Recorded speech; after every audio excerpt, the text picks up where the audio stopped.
Hello! Dito naman tayo, gagawa tayo ng pattern ng coat. Guhit mo ng ganire. Diretsong ganyan. Tapos, kunin natin yung haba.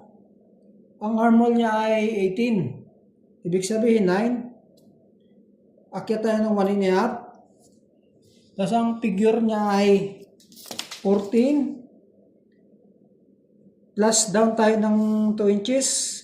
16. Diretso na natin yung haba na 26. Yan. Tapos guhit.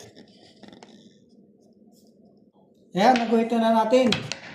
Dito naman, kunin natin yung shoulder. 17 plus half inch. Tapos mula rito, baba tayo ng 1.5. Kasi ito nakababa rin ng 1.5 to dito eh. Kaya kailangan dito sa shoulder, sa guhit na to, baba ka rin ng 1.5. Tapos ito naman ay 3 inches. Okay mga boss? 3 inches. Tapos dito ay 1 inch up. Akit ka ng 1 inch. Dito naman ay akit ka ng 1.5 by 1 inch. Down ka ng 1/4. Bali 1 in 1/4.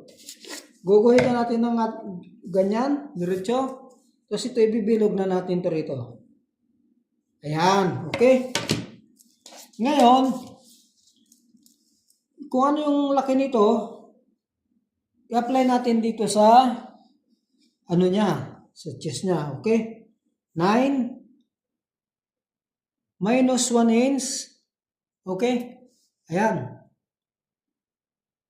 Minus 1 inch. Tapos sewing allowance. Dito naman 33 divide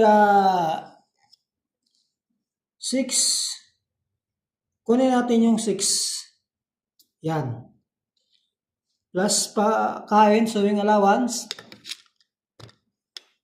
Plus sewing allowance 33 divide 6. Kunin natin sa 6 na yan. 6 plus pakain. 6 and 1/2. Pagdating dito naman sa hips ay plus 3/4 naman tayo. 6 and 1/2 plus 3/4, 7 and 1/4. Okay? 7 and 1/4. Ayan. Kuhitan na natin, mga boss. Kuhitan na natin ito rito. Ayan o. Guhit. Guhit.